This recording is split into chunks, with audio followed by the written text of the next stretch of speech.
ஒரு முறை பஷீர் எழுதி கொண்டே இருக்கிறார். காலையிலிருந்து எழுதுகிறார். நைட்ட பசிக்குது. எழுதினதை தூக்கி வச்சுட்டு ஒரு எங்கேயாவது போய் ஒரு காபி குடிச்சிட்டு வரலாம் என்று நடந்து போகிறார். ஒரே ஒரு மசால் தோசை சாப்பிடுகிறார். ஜிப்பாவில் கை விடுறார். பர்ஸை எவனோ அடிச்சிட்டான். அந்த ஹோட்டல் முதலாளி கேட்கறான், என்ன பெரியவரே பர்ஸ் இருக்காதே அப்படின்றான். கிண்டல் பண்றான். இவருக்கு தெரியல. இல்ல வீட்டுல புறப்படும் போது நான் பர்ஸோட தான் வந்தேன், வரும்போது காக்கா தூக்கின்னு போயிட்டு இருக்கோம் அப்படின்றான். இவருக்கு புரியல. அப்புறம் இப்பொழுது எதனா ஒரு வேலை சொல்ல போறான் இல்லையா, வெங்காய உரி மாவாட்டு அப்படின்னு இவர் நினைக்கிறாரு. அவன் சொல்றான், அதுக்கெல்லாம் என்கிட்ட ஆளுகுது, நீ ஜிப்பாவை கழட்டி டேபிள்ல வைன்றான். அப்புறம் வேட்டி அவுத்து வைன்றான். பஷீர் அந்த நிகழ்ச்சியை பற்றி எழுதும் போது எழுதுகிறார், நான் திரும்பி பார்த்தேன், ஒரு 100 பேர் அந்த ஹோட்டல்ல சாப்பிட்டுறாங்க. எல்லா மனிதர்களின் கண்களையும் நான் உற்று கவனித்தேன். எல்லா மனிதர்களுடைய கண்களில் இருந்தும் ஒரு சக மனிதனை நிர்வாணத்தை பார்க்க போகிற ஆசை மினுங்கியதை நான் பார்த்தேன்.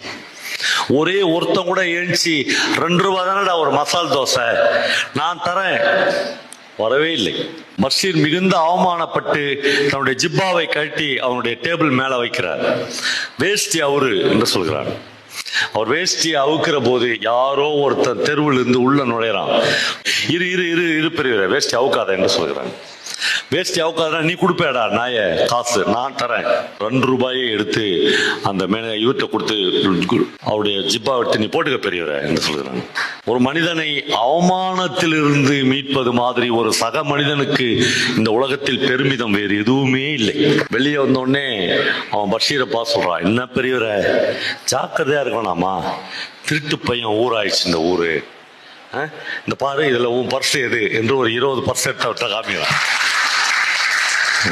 பஷீர் சொல்றாரு, என் பர்ஸ் அவன்கிட்ட தான் இருந்துச்சு, நான் எடுக்கவே இல்லையே. அவன் ஜாகிரதையா இருப்பெரியவர, தோசைக்கு நான் காசு கொடுத்தேன் சொல்லிட்டு போயிட்டான். அவர் அடுத்தது எழுதுறாரு. அதான் ஒரு எழுத்தாளனுக்குரிய இடம். அவர் எழுதுறாரு, பர்சனலா எடுக்க வேணாம், அவன் பேர் கேட்கணும்ல, கேட்க மாட்டேன். அதனால் என்ன, அவன் பெயர் அறம் என்றோ அல்லது கருணை என்றோ இருக்க வேண்டும் என்று சொல்கிறார். இப்போ ஒரு பிட்பாக்கெட் அடிக்கிற திருடனை பார்த்து உன் பேர் அறம் அல்லது கருணை என்று இருக்க வேண்டும் என்று சொல்லுகிற தைரியம் இந்த உலகத்தில் பிரதம மந்திரி கூட இருக்கார், எழுத்தாளனுக்கு மட்டும்தான் இருக்கு.